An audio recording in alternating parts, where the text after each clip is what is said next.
저희 집 옆에 이웃이 있었는데 그 이웃집에 감나무가 큰 것이 있었습니다. 그 감나무는 너무 커서 저희 담장을 넘어서 저희들이 그 감을 볼 때마다 유혹이 생길 정도로 정말 탐스럽게도 감이 열렸습니다. 그 감은 무슨 감이었냐면 또 단감이었습니다. 떨감이 아니고 단감이었어요. 그러니까 얼마나 어린 나이에 그 당시 초등학교 다닐 때 얼마나 시골에 먹을 것이 있겠습니까? 많이 없었습니다. 그런데도 불구하고 그 집에서 감나무가 너무 풍성하게 자라서 저희 집 담을 넘어와서 풍성하게 열려 있으면 그 어린 마음에 따먹고 싶어가지고 그 이웃집의 눈치를 보면서 몇 번이고 시도한 적이 있습니다. 그리고 때로는 들키기도 하고요. 이웃집 사람이 내가 감을 하나 툭 따면 그 나무가 찰랑 휘청거리면서 이웃집 사람이 볼 수 있을 정도로 나무가 흔들거립니다. 그러면서 소리도 많이 들었습니다. 왜 남의 감을 따먹느냐고. 그래서 어느 날 이제 학교에서 자연 시간인가 실과 옛날에 실과가 있었어요. 자연 시간인지 실과 시간인지 그때 수업 시간에 배운 것이 뭐냐면 접붙임에 대해서 배웠습니다. 접붙임, 나무를 잘라서 뭐 단감나무가 됐든 떨감나무가 됐든 만약에 떨감나무라면 그것을 잘라서 단감나무 가지를 접붙이면 봄에 열매가 단감나무가 열린다라고 하더라고요. 그래서 저는 호기심에 너무 감이 먹고 싶어가지고 저희 집에 그 감나무가 하나 자라고 있었는데 그 아주 작았습니다. 그래서 그 감나무를 딱 뿌리 윗부분을 잘라내서 거기에다가 이웃집의 단감나무 가지를 접붙임을 해서 비늘로 쌌습니다. 근데 한참 지나고 나니까 한 1년인가 2년 이렇게 지나고 이제 감이 열리기 시작합니다. 감이 열리기 시작하는데 정말 감을 기대하는 마음으로 따서 딱 먹어보니까 세상에 감이 떨감나무였습니다.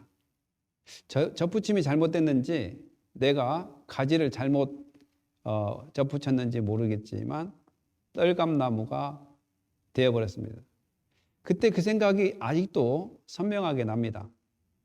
이처럼 나무는 다 나무인데 떨감나무든 단감나무든 잘 구별할 수 없지만 마지막에 열매가 열렸을 때 그 나무가 떨감나무인지 단감나무인지 구별이 된다라는 것입니다.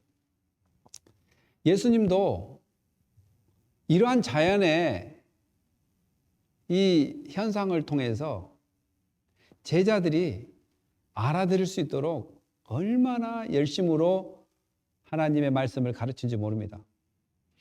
저도 시시때때로 이 청중의 자리에 앉아서 설교를 듣고 있으면 때로는 지루할 때도 있습니다. 그러면 이럴 때는 이렇게 증거하면 좋겠다라는 아이디어가 떠오르곤 합니다. 마찬가지로 예수님도 제자들에게 참된 복음, 참된 말씀, 그 알아듣지도 못한 사람들에게 알아들을 수 있도록 이 자연의 원리를 통해서 이 열매를 통해서 어떠한 사람으로 태어나는지 또 어떠한 사람인가를 알 수 있는지 오늘 예수님이 산산수훈 전체를 하면서 마지막에 이 말씀을 지키는 사람은 어떤 열매가 맺어지는가? 이 말씀대로 살아가는 사람은 어떠한 열매가 맺어지는가? 이 말씀을 예수님께서는 나눕니다. 그래서 오늘 본문에는 비유적인 표현들이 아주 많습니다. 동물의 양을 이야기하고요. 양과 이리를 이야기합니다. 이리.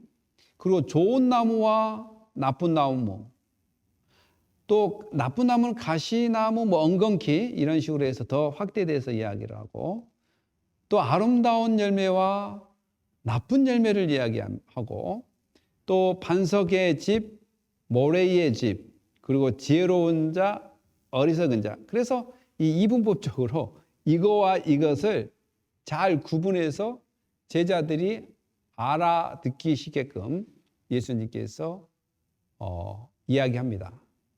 천국 백성들이 이 땅에 살아가면서 어떻게 네가 천국 백성이냐? 어떻게 너가 예수님의 제자이냐? 어떻게 내가 믿음의 사람이냐? 어떻게 너가 크리스찬이냐? 어떻게 너가 하나님을 믿는 사람이냐? 어떻게 내가 교회에서 예배 생활을 하고 세상에서 예배적인 삶을 사느냐? 라는 것을 우리가 어떻게 알 수가 있는가? 어떻게 알 수가 있는가? 많은 사람들이 나는 구원받았습니다. 나는 예수님의 제자입니다. 나는 예수 믿고 구원받았습니다. 라고 이야기하지만 어떻게 그 사람이 예수를 믿고 구원받았는지, 어떻게 이 사람이 예수 믿는 제자인지, 어떻게 하나님의 백성인지, 또 예수님의 것인지, 어떻게 성령님의 인도하심을 받고 가는지 어떻게 알 수 있느냐? 곧 예수님은 천국 백성의 삶, 천국 백성들은 알 수가 있다. 바로 저가 단감을 심은 줄 알았지만 나중에 1년, 2년 지나서 열매가 맺어보니 떨감나무가 맺었던 것처럼 그 나무만 봐서는 알지 못하지만 그 열매를 보면 알 수 있다는 것은 예수님을 이야기합니다.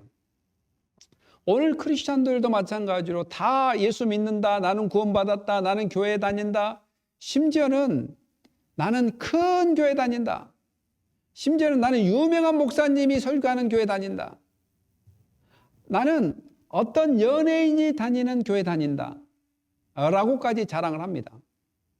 근데 그건 아무 부질없는 이야기입니다. 큰 교회를 다니든 유명한 목사가 있는 곳에 다니든 연예인이 다니고 있는 교회를 다니든 어떠한 변호사 그룹이 다니는 교회를 다니든 어떠한 정치인들의 그룹이 다니는 교회를 다니든 아무 부질 없습니다. 바로 너가 지금 어떤 열매를 맺고 있느냐, 어떤 열매를 맺고 있느냐, 이것이 상당히 중요합니다. 거짓 선지자들을 삼가라. 예수님께서 거짓 선지자들을 삼가라고 이야기합니다. 선지자는 대부분 히브리어로 나비라고 이야기합니다. 나비는 뭐냐면은 말하도록 부르심을 받은 자, 말하도록 부르심을 받은 자. 그러니까 선지자는 말하도록 부르심을 받은 자인데, 옛날에는 선지자는 세습이 안 됐어요. 세습이 안 됐습니다. 제사장은 세습이 됐지만 그 당시에 구약시대에 그들은 환상 중에, 꿈 가운데, 또한 마음 가운데, 계시 가운데 하나님의 말씀을 받고 바로 가감 없이 하나님의 말씀을 증거하는 사람들이었습니다. 그러니까 예수님께서 산상수훈에서 계속 복을 이야기하고 참된 율법을 이야기하고 참된 기도의 내용을 이야기하고 참된 복음의 그 뜻을 해석하고 율법의 뜻을 해석하고 이렇게 하면서, 그러면 결국 어떻게 해야 되냐? 이렇게 살아야 된다. 천국 백성은 이렇게 살아야 된다. 그래서 그런 열매를 맺어야 된다. 그럴 때 우리가 또한 제자들이 하나님의 자녀인 것, 천국 백성인 것을 알게 된다. 그래서 우리가 삼가해야 될 것은 거짓 선지자들을 삼가라라는 것입니다. 왜냐하면 거짓 선지자는 양의 옷을 입고 너희에게 나오나 속에는 노략질하는 이리와 같다라고 이야기합니다. 이리는 어떻습니까? 양을 잡아먹으려고 하지 않습니까? 양은 이스라엘 백성들을 대표로 많이 양을 이야기하고, 또 더 나아가서는 하나님의 백성들을 양으로 표현합니다. 심지어는 예수 그리스도를 양으로 표현합니다. 그리고 많은 사람들의 죄를 대속하기 위해서 양이 많이 죽었습니다. 그래서 선한 일, 양은 버릴 것이 없다고 합니다. 심지어는 털, 가죽, 그리고 고기까지. 심지어는 양의 뿔까지 사용해서 나팔을 만드는 그러한 아주 유익한 동물이 바로 양입니다. 그 양을 이리가 잡아먹듯이, 그러니까 나쁜 선지자는, 거짓 선지자는 이리처럼 행동을 한다. 그리고 또한 거짓 선지자들은 그들의 행위를 통해서 거짓 선지자인지 참 선지자인지를 알 수 있다고 이야기합니다. 그래서 그들을 알지니 가시나무에서 포도를 또는 엉겅퀴에서 무화과를 따겠느냐? 그럴 수 없다. 거짓 선지자는 거짓을 낳을 수밖에 없고, 거짓 선지자는 거짓으로 인도할 수밖에 없고, 절대 참이 될 수 없다라는 이야기를 합니다. 물론 거짓 선지자들이 어디서 대부분 있냐면 그리스도의 공동체 안에도 있습니다. 그리스도의 공동체 안에서 하나님의 말씀을 가르치는 목회자, 사역자, 더 나아가서는 넓은 의미에서 모든 제자들, 또한 모든 성도들이 될 수 있습니다. 왜냐하면 모든 사람들은 제 위치에서 하나님의 말씀을 증거해야 되고 나누어야 되기 때문에 그렇습니다. 일반 성도님들도 마찬가지로 흩어져서 하나님의 말씀을 나누어야 됩니다. 그래서 왕 같은 제사장이라고도 이야기하고 선지자들하고도 이야기하고, 또한 왕, 곧 예수님이 왕이요 제사장이요 선지자인 것처럼 그의 제자들도 이와 같은 기능이 있습니다. 그러므로 모든 사람들이 말씀을 증거하는 사람, 특히 목회자나 또한 주의 사역자들은 더 이런 거짓 선지자처럼 행동할 때가 더 많이 있습니다. 그래서 거짓 선지자들은 참으로 하나님과의 관계 속에서 구별될 수밖에 없다. 구별될 수밖에 없다. 절대로 좋은 나무에서 나쁜 열매가 맺을 수 없고, 나쁜 나무에서 좋은 열매를, 아름다운 열매를 맺을 수 없다는 것이 예수님의 관점입니다. 예수님의 가르침입니다. 그래서 좋은 나무가 나쁜 열매를 맺을 수 없고, 못된 나무가 아름다운 열매를 맺을 수 없다는 것이 예수님의 관점이라면, 도대체 그 나쁜 사람들의 열매가 어떤 열매가 있을까요? 그들의 행위로, 그들의 열매로 그가 거짓이라는 것을 어떻게 알 수 있는가? 예수님은 이 말씀을 통해서 심판, 거짓 선지자들을 경고하는 측면과 거짓 선지자들을 심판하는 측면에서 또 하나의 확장을 하게 되는데, 이것이 뭐냐면, 우리가 재판을 할 때 사형을 시킬 때는 사람이 잘못해서 사형을 받아야 된다면 사형을 시키는 이유가 있습니다. 첫째는 악을 제하는 목적이 있습니다. 사형을 받을 그 악한 죄를 지었기 때문에 사형을 받을 만한 사람에게 사형을 시킴으로써 그 사형을 받을 만한 악을 제하여 버리는 것이고, 두 번째로는 그것을 본 사람들의 경각심입니다. 우리가 악을 저질러서 사형에 합당한 악을 저지르면 안 되겠다는 경각심이 두 개가 존재합니다. 마찬가지로 예수님께서는 그를 따르는 제자들에게 이 말씀을 하면서 악한 자와 선한 자를 구분도 하고 또한 나누기도 하지만 결국 믿는 자들에게 경각심을 주는 또한 그러한 메시지라는 것이죠. 그래서 이 선지자들, 에레미야서 23장에 보니까 거짓 선지자들의 유형이 있습니다.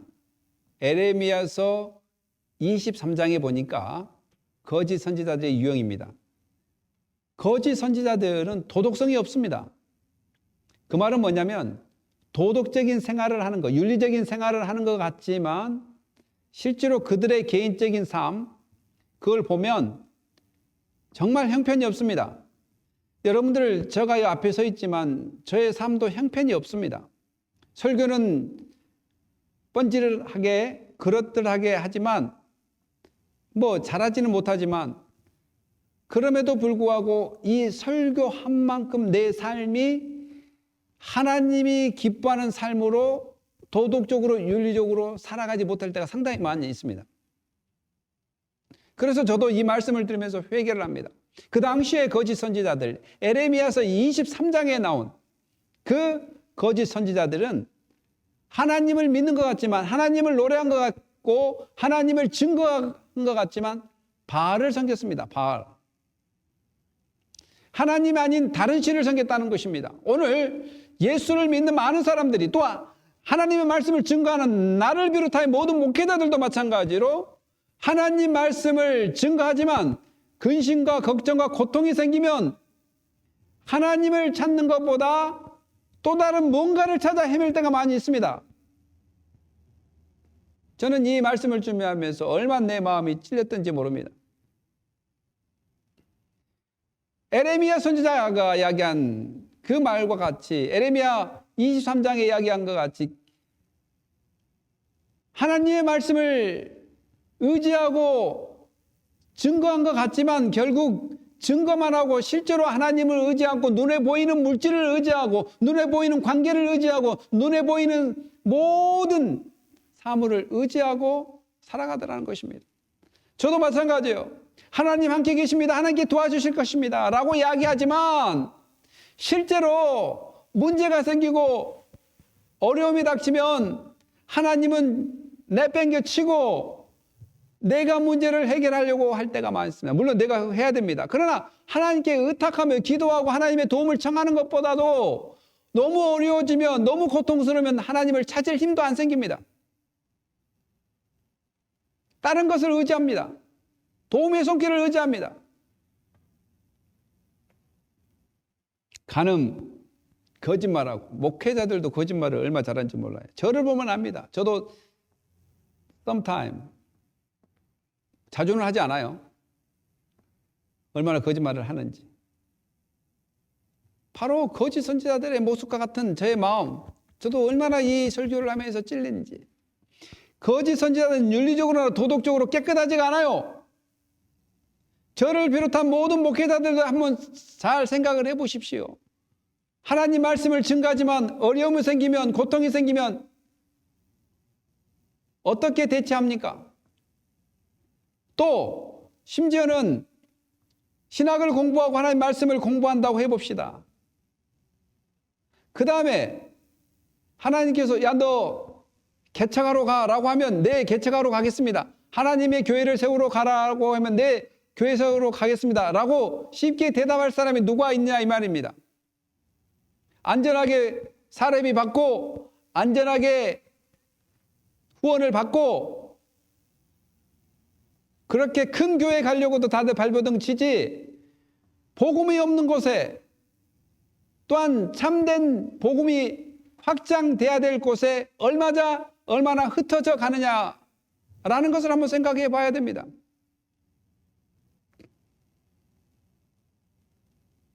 거짓 선지자들의 유행이라고 에레미야 23장에 나왔습니다. 두 번째는 영향력이 없어요. 영향력. 악한 자를 더욱더 악하게 하여 악하게 살도록 만들어버립니다. 우리가 만약에 영향력이 있다면, 복음에 영향력이 있다면, 말씀을 증거하는 사람들의, 이것은 다시 한번 이야기하지만 목회자를 중심으로 해서 일반 성도들까지 우리는 다 말씀을 증거해야 될 사명이 있는 사람입니다. 때와 장소를. 그러니까 말씀을 증거한 모든 사람들에게 있어서 특히 목회자들이 이 말씀에 더 집중해야 될 것은 어떠한 영향력, 하나님의 말씀을 선포하면 그 사람이 하나님의 말씀을 순종하든 거부하고 떠나든 둘 중에 하나가 일어나야 되는데 일어나지 않아요. 뜨뜻미지근하게 계속 많은 사람들이 교회를 다닐 수 있도록 내버려둔다는 거예요. 영향력이 없습니다. 변화를 경험하지 못합니다.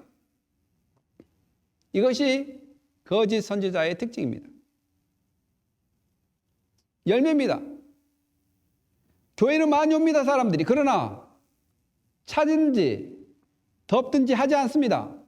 하나님의 메시지를 증거하면 그 메시지를 받고 변화를 받든지 변화가 되든지 아니면 튕겨져 나가든지. 그런데 몇 년이 지나도록 교회를 다닌다 할지라도 변화가 일어나지 않아요. 이것이 바로 거짓 선지자들의 특징입니다. 세 번째는 뭐냐면 복음입니다. 복음. 에레미야 23장 16절에는 이렇게 기록되어 있습니다. 만군의 여호와께서 이와 같이 말씀하시되 너에게 예언하는 선지자들의 말을 듣지 말라. 그들은 너에게 헛된 것을 가르치나니 그들이 말한 묵시는 자기 마음으로 말미암은 것이요 여호와 입에서 나온 것이 아니니라. 거짓 선지자의 특징은 헛된 것을 가르친다는 거예요. 하나님 말씀을 가르치지 않아요. 자기 마음에서 우러나온 것을 가르칩니다. 하나님께서 이렇게 하라고 하면 이렇게 하라고 가르쳐야 됩니다. 고난을 이야기하지 않습니다. 회개를 이야기하지 않습니다. 무조건 편안하다, 누리십시오, 평안하십시오, 잘 될 것입니다 라고만 가르칩니다. 물론 필요합니다. 평안한 것 필요합니다. 잘 된 것 필요합니다. 그러나 잘 된 것 이전에, 평안한 것 이전에 해야 될 것이 뭐냐면 회개입니다. 회개. 죄에 대해서 회개. 또 그리스도인들이 가져야 될 고난, 분명히 고난이 있다. 고난을 피하게 하는 것이 거짓 선지자들의 열매입니다. 아니다. 고난을 짊어져라. 복음이 없는 곳에 복음을 증거하고 아무도 가지 않는 곳에 가야 된다. 좁은 문으로 가라. 좁은 길로 가라. 예수님이 기뻐하는 길로 가야 되는 것이 바로 하나님의 백성들이 가야 될 것이라고 거짓 선지자들이 증거하지 않습니다. 무조건 평안하다, 안일하다, 사랑합니다, 자비롭습니다, 은혜롭습니다, 존경합니다. 좋은 말만 하는 것이 바로 거짓 선지자들의 특징입니다. 에레미야 선지자는 눈물의 선지자라고 이야기하죠. 그는 이스라엘 백성들이 하나님을 떠나고 죄로 짙어져 물들어가니까 그 눈에는 눈물밖에 나오지 않고 이스라엘 백성들이 하나님께 돌아오기를 눈물로 호소했던 사람이 바로 에레미야 선지자입니다. 그리고 에레미야 선지자가 말씀을 선포할 때 반응이 일어났습니다. 어떻게 반응이 일어났습니까? 거절의 반응이 일어났습니다. 에레미야 선지자를 흙 구덩이에 밀쳐버리고 때리고, 그러니까 오늘날 복음에 힘이 없는 것, 예수 그리스도를 믿어야 산다, 예수 그리스도만 참 하나님이다, 예수 그리스도만 참 구원자다 라는 그 메시지를 증거할 때 사람들이 반응을 일으키든지 거부하든지, 반응도 일으키지 않고 뜨뜻미지근하게 신앙생활을 하면서 오늘도 여전히 나는 예수 잘 믿고 살아가는 것처럼 하나님의 백성처럼 생각하며 살아가는 사람이 이렇게 많이 있다는 것을 우리는 기억해야 될 것입니다. 그리고 거짓 선지자들은 하나님 말씀을 듣지 않습니다. 전하라고만 합니다. 듣는 자가 돼요. 하나님 말씀을 듣는 자가 돼야 돼요. 그래서 묵상이 필요하고 하나님 앞에 기도하고 금식하고 하나님을 찾는 연습이 바로 필요한데, 거짓 선지자들은 자기 지식과 똑똑함으로 잘 암기되어져 있는 말씀을 가지고, 잘 암기되어 있는 스토리를 가지고 나갈 때가 많이 있습니다. 그러면 되지 않는다. 그거는 잘못된 열매다. 에레미야 23장 18절 이렇게 기록되어 있습니다. 누가 여호와의 회의에 참여하며 그 말을 알아들으며 누가 귀를 기울이며 그 말을 들었느냐? 누가 하나님을 만나려고 했느냐? 하나님의 말씀을 잘 듣기 위해서 누가 그 모임에 참여하느냐? 기도하지 않고 말씀을 드리려고 하지 않고 자기가 생각한 메시지, 자기가 디자인한 메시지 전혀 자기에게 비춰보지 않고 잘 증거하고 그럴듯하게, 그리고 사람들에게 피곤하게 하지 않고 또 신경 건드리지 않고 또 그들에게 위협적으로나 또한 스트레스 받게 하지 않고 아주 평안하게 이렇게 사랑하는 성도 여러분, 하나님은 당신들을 사랑합니다. 하나님은 여러분들에게 복 주실 것입니다. 사랑하는 성도 여러분, 여러분은 사랑받기 위해 태어났습니다. 이렇게 한다는 거예요. 이렇게. 아주 듣기 좋습니다. 그러나 거짓 선지자들의 특징, 바로 하나님과 시간을 보내지 않고 하나님의 말씀을 듣지 않고 자기가 원하는 메시지, 사람이 기뻐하는 메시지만을 찾아서 증거한다는 것이 거짓 선지자의 특징이라고 에레미야 23장에는 이야기하고 있습니다. 이건 저 말이 아닙니다. 지금 에레미야 23장을 토대로 거짓 선지자들이 어떤 열매를 맺었는가. 신학적인 입장도 마찬가지입니다. 계속 연결되는데 신학적인 입장, 하나님에 대해서 한쪽만 이야기한다는 거예요. 하나님에 대해서 한쪽만, 어느 쪽만 이야기하냐면 하나님의 자비만 이야기합니다. 하나님의 공의에 대해서는 이야기하지 않습니다. 하나님의 공의에 대해서 오직 자비만 이야기합니다. 하나님은 자비로우십니다. 하나님은 사랑스럽습니다. 하나님의 친밀함만 이야기합니다. 하나님 멀리 있지 않고 가까이 있습니다. 당신과 함께 있습니다. 그러나 하나님의 그 공의, 하나님께는 죄를 싫어합니다. 여러분들이 그렇게 사는 것, 그렇게 죄악 가운데 사는 것, 하나님께서 싫어합니다. 돌이켜야 됩니다. 라는 자비와 공의를 균형 있게 전하지 않는 것이 바로 거짓 선지자들의 열매입니다. 열매. 그렇다고 한다면 거짓 선지자를 꼭 목회자뿐만 아니라 모든 성도들이 각 주변에서 삶 가운데 하나님 말씀을 증거해야 되고 말씀대로 살아야 되고 말씀을 인식하는 측면에서 어떤 열매를 맺고 있느냐 이 말입니다.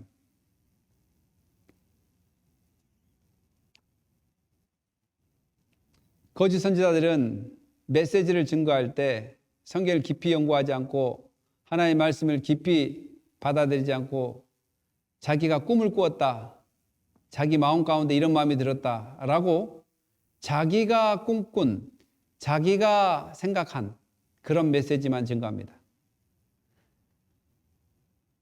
하나님의 말씀은 불 같아서 바위를 쳐 부신다고 했습니다. 하나님의 말씀은 불 같아서 바위를 쳐 부신다고 이야기했습니다. 그러니까 하나님의 메시지는 사람의 상한 영혼과 사람의 그 썩어져가는 육신의 잘못된 것들을 말씀으로 도려내야지만이 영적으로 살아날 수 있는데 거짓 선지자들은 그것에 관심이 없습니다.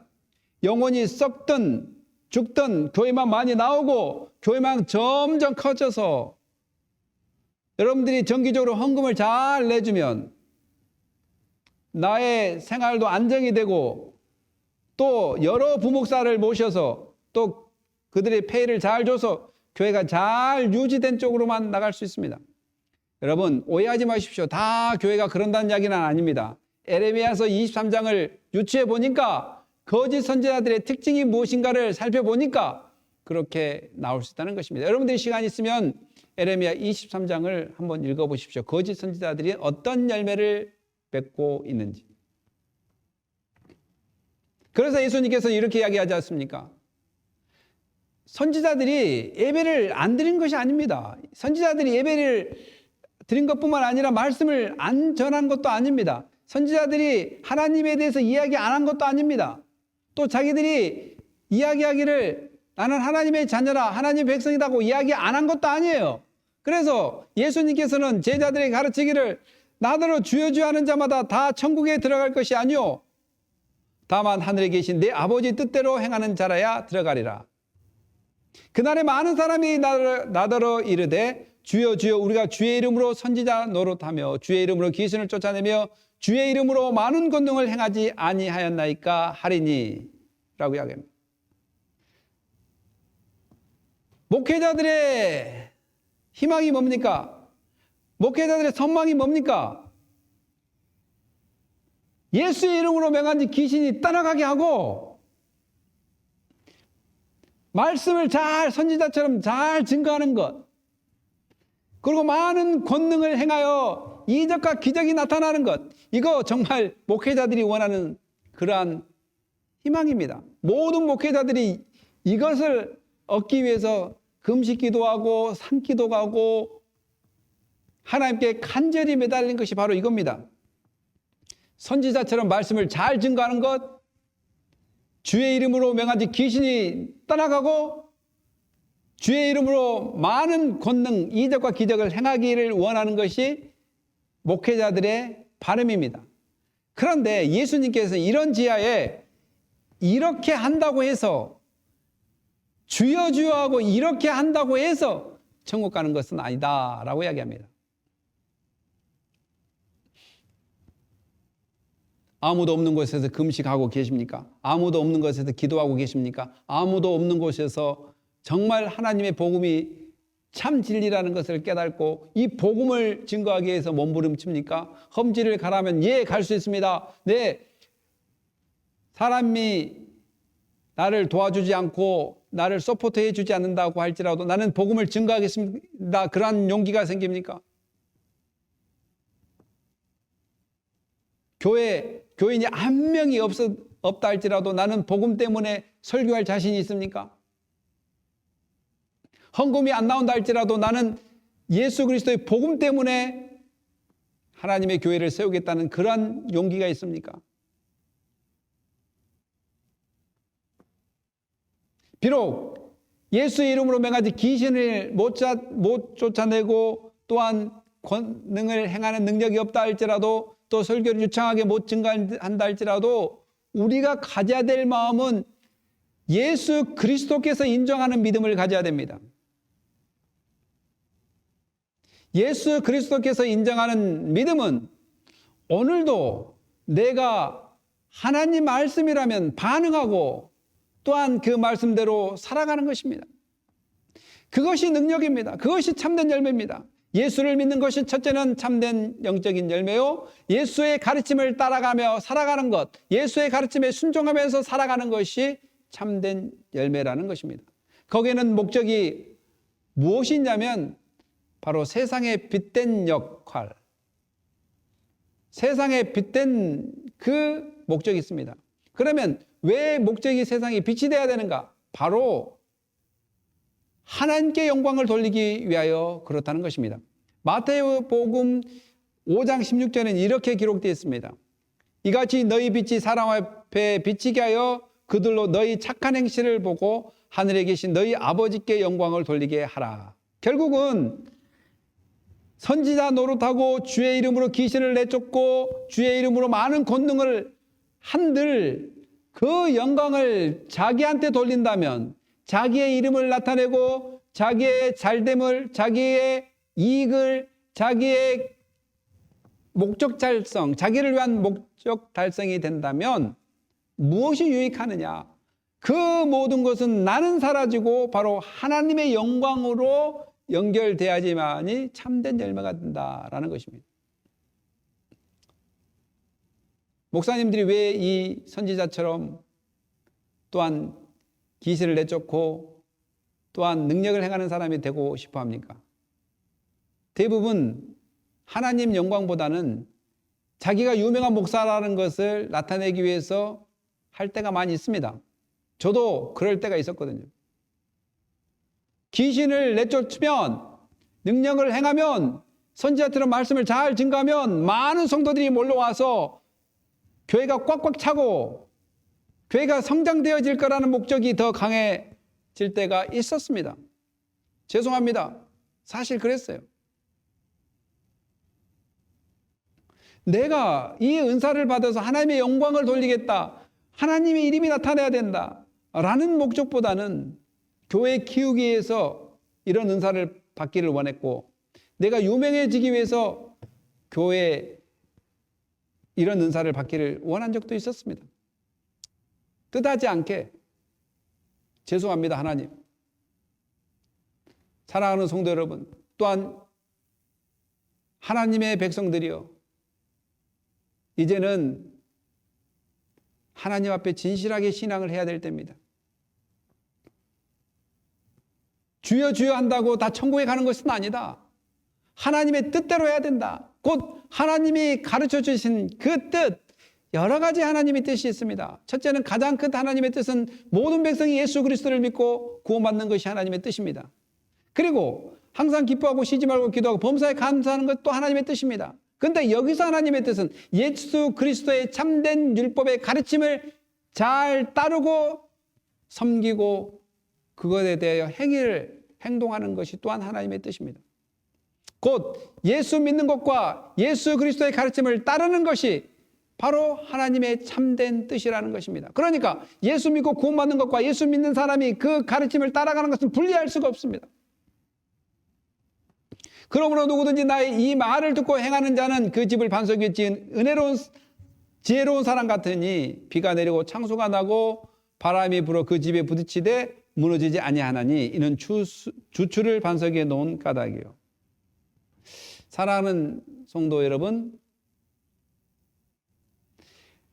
그러므로 누구든지 나의 이 말을 듣고 행하는 자는, 예수 그리스도의 가르침을 듣고 행하는 자는 지혜로운 사람이라는 것입니다.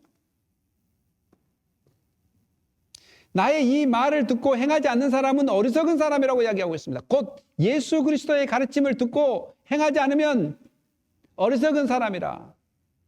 많은 사람들이 본 해퍼의 책에 나온 것처럼 값싼 은혜, 내가 넓은 길로 가더라도, 넓은 문으로 들어가도 하나님께서 은혜로 나를 구원해 주셨는데 설마 내가 넓은 문으로 간다 할지라도, 넓은 길로 간다 할지라도 나를 천국 못 오게 하겠는가? 값없이 주신 은혜는, 그가 선택한 은혜는 내가 어떻게 해도 결국 나는 구원받게 한다라는 이 값싼 은혜를 주장하는 사람이 많이 있는데 그건 잘못된 생각입니다. 네, 믿음으로 구원받습니다. 그러나 그 믿음은 반드시 행위로 증명이 될 수 있게끔 예수님께서 말씀하고 계시고, 믿음은 행위하고 불가분의 관계에 있다. 바울도 막 이야기했습니다. 로마서 1장부터 12장 전까지는 믿음에 대해서 이야기하고 그 믿음이 어떻게 행동으로 나아졌는가 12장부터 나옵니다. 사랑하는 성도 여러분, 행위가 없다면 한번 되새겨 보십시오. 나는 거짓 선지자처럼 살고 있지는 않은가? 저와 우리 모두는 행위가 없다면, 행위가 뒤따라주지 않는 신앙이라면, 그리스도인이라면 되새겨 보아야 될 말씀입니다. 사랑하는 성도 여러분, 값싼 은혜, 예수 그리스도의 은혜는 값싼 은혜가 아닙니다. 값비싼 은혜예요. 값비싼 은혜. 그 값비싼 예수 그리스도께서, 돈으로도 환산할 수 없는 그 예수 그리스도께서 십자가 위에 피를 흘려주지 않았더라면 우리는 받을 수 없는 은혜입니다. 그 은혜는 돈으로도 살 수 없어요. 값을 매길 수 없는 그 은혜입니다. 그 은혜는 우리를 구원으로 인도할 뿐만 아니라 그 은혜는 구원받은 백성으로 삶을 살 수밖에 없게 합니다. 그 은혜를 받은 사람은 섣불리 악을 벗어삼아 살지 않습니다. 말로만 외치지 않습니다.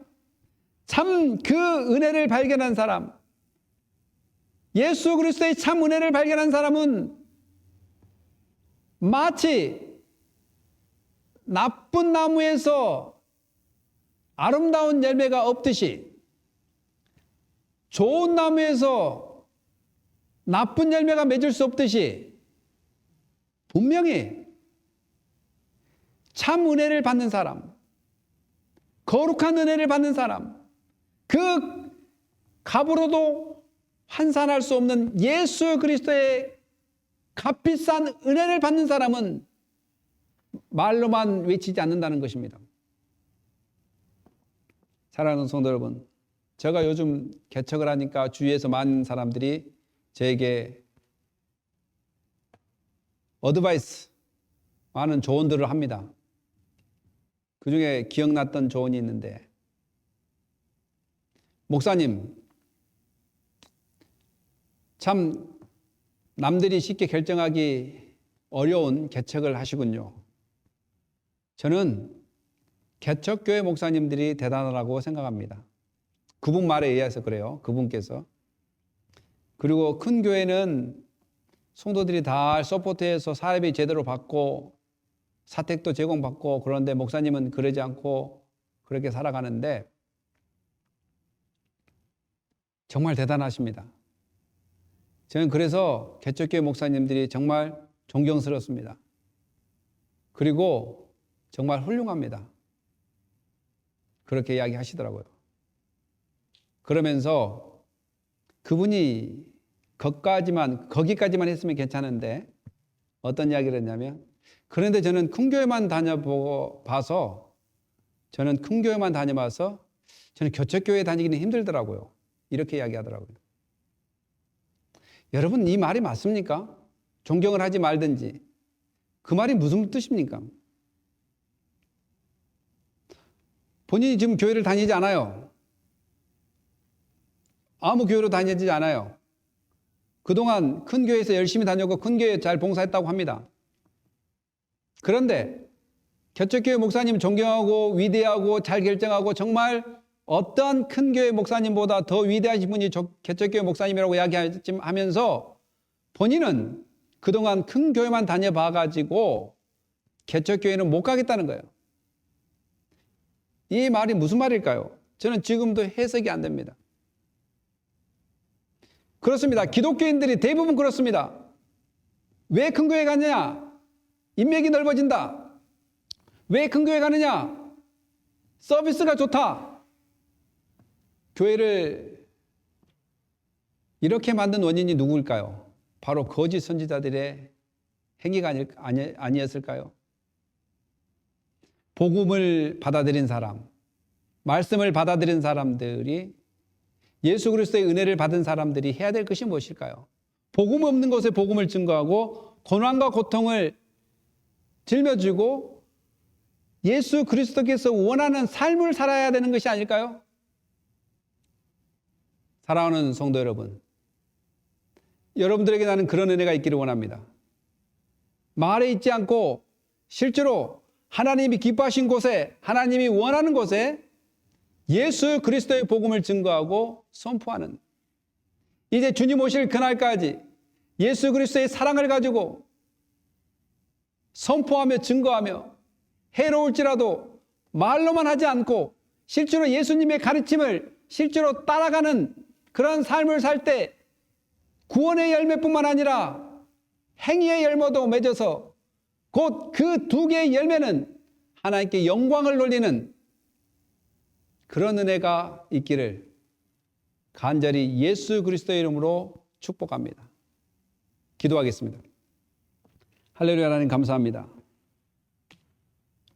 오늘 우리를 살리신 예수 그리스도께서 있어서 오직 주님의 은총과 은혜가 충만해지기를 원합니다. 하나님께서 원하시는 삶, 하나님께서 바라시는 삶으로 예수님만 높이는 그런 은혜가 있기를 원하며, 정말 입으로만 살지 않고 입과 발이 함께, 입과 몸이 함께 움직여서 하나님의 가르침, 예수 그리스도의 가르침을 순종하며 나아가게 하여 주시옵소서. 감사하며 예수님의 이름으로 기도합니다.